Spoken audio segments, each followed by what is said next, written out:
राधे राधे मेरी YouTube family. आम का सीज़न शुरू होते के साथ ही सभी को इंतज़ार रहता है इस चीज़ का। तो ये है आम का सुपर टेस्टी अचार, जिसको हम एक बार बना के रख लेते हैं और सालों साल के लिए फ्री हो जाते हैं, क्योंकि अचार खाने में स्वादिष्ट तो लगता ही है और इसको आसानी से बनाकर लंबे समय के लिए, साल 2 साल 3 साल के लिए आराम से स्टोर किया जा सकता है। तो चलिए इस सुपर टेस्टी से धूप वाले आम के अचार की रेसिपी को शुरू कर देते हैं। गर्मी का प्रकोप तो बढ़ ही रहा है, गर्मी बहुत ज़्यादा बढ़ती जा रही है, लेकिन घर के बहुत सारे काम भी करने ज़रूरी होते हैं। मैं यहाँ पर ले रही हूँ करीब 5 किलो के जितने कच्चे आम।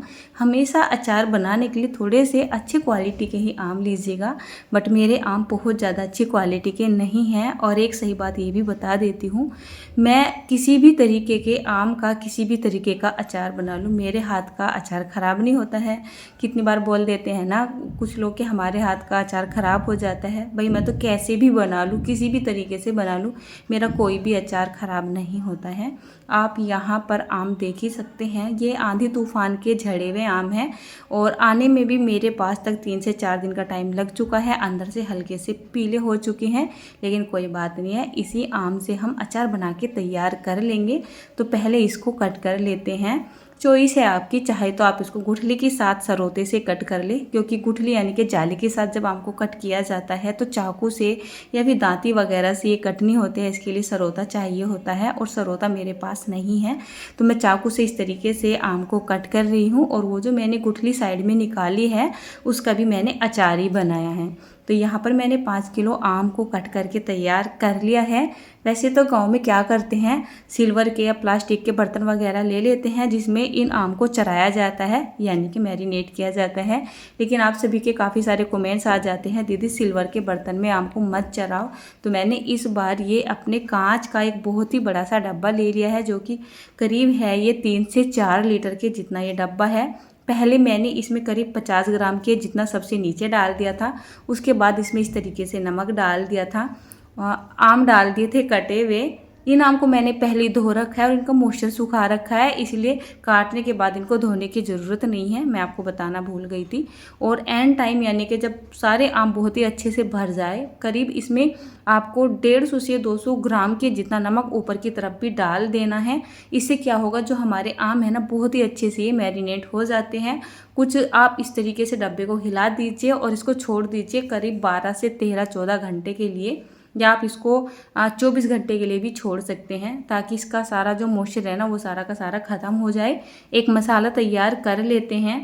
तो मैं यहाँ पर करीब ले रही हूँ, ये मैंने एक बर्तन ही ले लिया है मेज़रमेंट करने के लिए। तो सबसे ज़्यादा हमें यहाँ पर साबुत धनिया लेना है, फिर उसका आधा सौंफ लेनी है, उसका जो है करीब 2 चम्मच के जितना जीरा ले लेना है, और जितनी हमने सौंफ ली है इतनी पीली सरसों, इतनी ही काली सरसों लेनी है, और करीब 2 छोटा चम्मच के जितना हमें यहाँ पर मेथी दाना ले लेना है। साथ ही साथ हमें यहाँ पर कुछ सूखी मिर्च ले लेनी है, जो कि काफ़ी तीखे वाली मिर्च है।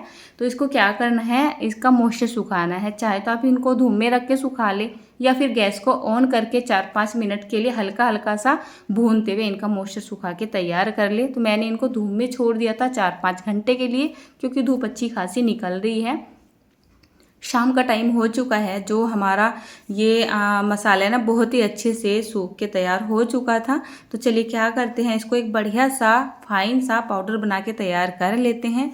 एक साइड में मैंने एक पैन ले लिया है, साथ में ले लिया है सरसों का तेल। तो हम यहाँ पर क्या करेंगे, सरसों के तेल को गरम करेंगे। अचार में तेल की और भी ज़्यादा ज़रूरत पड़ने वाली है, मैंने आपको केवल ये एक एग्जाम्पल के तौर पे दिखाया है। सरसों का तेल अगर आपके घर का है तो आप अचार में सरसों का तेल कच्चा ही डालिएगा, और अगर आपको ऐसा लग रहा मार्केट का तेल है और उसमें कुछ ना कुछ मॉइस्चर वगैरह हो सकता है, तो तेल को आप इस तरीके से गर्म कर लीजिएगा। जैसे ही आप हल्का सा गर्म करोगे आपको पता चल जाएगा कि आपका तेल सही है या ख़राब है, मतलब मॉइस्चर होगा तो तेल में छींटे आने शुरू हो जाएंगे। तो मैंने थोड़ा सा ही तेल गरम करके देखा था, तेल बिल्कुल बढ़िया था, तो मैंने और तेल गरम नहीं किया था, मैंने अचार में कच्चे तेल का इस्तेमाल किया है। यहाँ पर आप देख सकते हैं 12 से 14 घंटे हो चुके हैं। जो आम है उनकी क्वांटिटी आपको कम नज़र आ रही है, सारों का कलर एकदम से चेंज हो चुका है, ट्रांसपेरेंट सा हो चुका है। अब हमें क्या करना है, इनको सुखाना है। तो मैंने यहाँ पर ये एक बास्केट ले ली है जो कि है जाली वाली, और सारे के सारे ये आम यहाँ पर हम पलट देते हैं। इसका जितना भी मॉइस्चर होगा वो नीचे वाले बर्तन में चला जाएगा और हमें यहाँ पर ये थोड़े सूखे सूखे से आम मिल जाएंगे। ज़्यादा सा नमक डाल के जब आम को चढ़ाया जाता है तो आम क्या होता है ना, गलता नहीं है। कितनी बार बहुत ज़्यादा गला गला सा हो जाता है ना, गलता नहीं है, अपनी शेप में ही रहता है और ये बहुत ही अच्छे से मैरिनेट भी हो जाता है। अब क्या करते हैं, ढूंढते हैं अपने घर का कोई ऐसा कोना जहाँ पे धूप आती हो, और अगर आपके पास धूप का प्रबंध नहीं है तब आपको इसे सुखाने में थोड़ा सा टाइम लग जाएगा। मतलब 6 से 7 घंटे का टाइम आपको लग ही जाने वाला है। ये मॉइस्चर का पानी है, इसको बिल्कुल नहीं फेंकना, इसको आँच का पानी बोला जाता है, उसको संभाल के रख ले। तो यहाँ पर ना अच्छी खासी धूप आ जाती है, तो मैं क्या कर रही हूँ, इन आम को एक कट्टे से पे फैला देती हूँ। तो अच्छे से एक एक स्लाइस करके हम इसको फैला देंगे। अब हमें इसको सुखाना है। कितनी बार कोई कोई बोलता है कि हमारे हाथ का अचार ख़राब हो जाता है। वैसे तो मैं अचार को ऐसे भी डाल लेती हूँ बिना सुखाए, मेरे हाथ का अचार तो ख़राब होता नहीं है जैसे मैंने पहले बताया आपको। बट अगर आपको ऐसा लग रहा है कि आपके हाथ का अचार ख़राब हो जाता है तो आप धूप में इस तरीके से अचार को फैलाइए। इसकी जो ये मतलब कच्ची सी कटी हुई साइड है इसको ऊपर कर दीजिए और 1 से 2 घंटे की धूप लगा लीजिए अगर अच्छी धूप निकल रही है। और अगर धूप का प्रबंध नहीं है तो 4 से 5 घंटे के लिए फ़ैन की हवा में छोड़ दीजिए या रात के टाइम में फैला दीजिए, पूरी रात पंखा चलने दीजिए। अब मैंने इसको बहुत ज़्यादा नहीं सुखाया है। कितनी बार क्या करते हैं कि अचार इसको धूप में डाल देते हैं और भूल जाते हैं तो ये बहुत ज़्यादा सूख जाता है और वो साल भर तक भी अचार हमारा अच्छा फूल नहीं पाता है, सॉफ्ट नहीं बन पाता है। तो आपको 1 से 2 घंटे की धूप लगा लेनी है, फिर इसको आपको एक बर्तन में निकाल लेना है। उसके बाद करीब 2 छोटा चम्मच के जितना मैंने यहाँ पर हल्दी पाउडर डाल दिया है। साथ ही साथ मैं यहाँ पर काला नमक ले रही हूँ, तो 2 चम्मच के जितना मैंने यहाँ पर ये काला नमक डाल दिया है। सादा नमक डालने की हमें ज़रूरत नहीं पड़ेगी। 2 चम्मच के जितना मैंने तीखे वाला लाल मिर्च का पाउडर डाल दिया है और 2 छोटा चम्मच के जितना हम यहाँ पर कलौंजी डाल देंगे। आम का अचार बना रहे हो तो कलौंजी ज़रूर से डालिएगा, एक तरीके से प्रिजर्वेटिव का काम करती है, अचार को ख़राब होने से भी बचाती है। अब मैं अचार बनाऊं और हींग ना डालूं, वो भी ज़्यादा सी क्वांटिटी में, ऐसा तो हो नहीं सकता है। करीब 2 छोटा चम्मच के जितना मैंने यहाँ पर हींग डाल दिया है, अच्छी क्वालिटी का हींग है। उसके बाद मैंने यहाँ पर जो मसाला पीसा था उसको यहाँ पर डाल दिया है।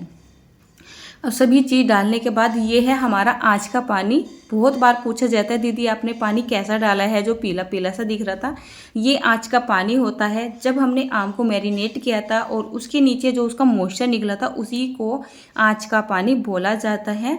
तो इसको अचार में डालना बहुत ज़रूरी होता है, नहीं तो आपका अचार अच्छे से तैयार नहीं होगा।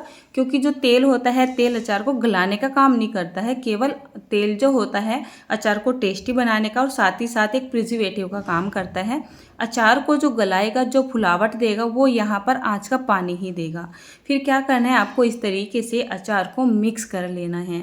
अब मैं आपको मसाले की बात बताती हूँ। ये मसाले का जो एक्यूरेट मेजरमेंट है मैंने इसलिए नहीं बताया है, कोई कोई मसाले को मतलब कम डालना पसंद करता है, कोई ज़्यादा डालना पसंद करता है। अगर आपके 5 किलो आम है तो उसमें करीब 200 से 250 ग्राम के जितना टोटली अचार का मसाला चला जाता है। बाकी आप थोड़ा सा कम या थोड़ा सा ज़्यादा भी रख सकते हो।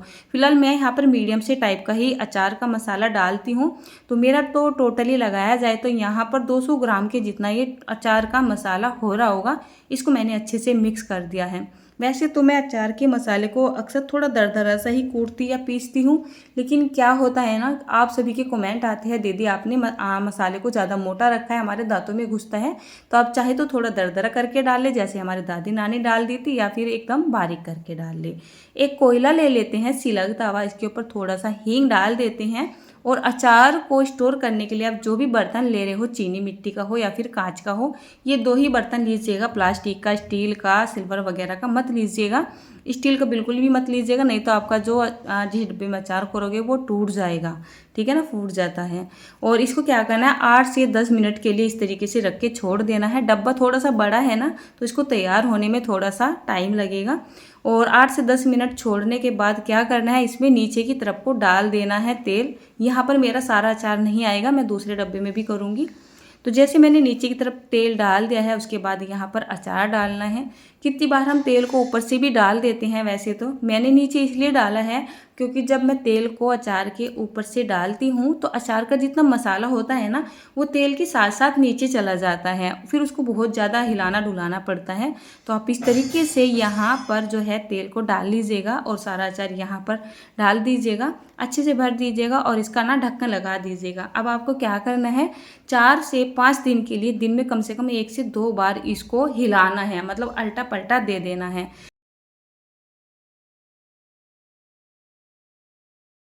अब आपका आम का अचार बनके बिल्कुल तैयार हो चुका है। 10 से 15 दिन के बाद आप इसको खाना शुरू कर दीजिए। अचार साल भर तक भी खराब नहीं होने वाला।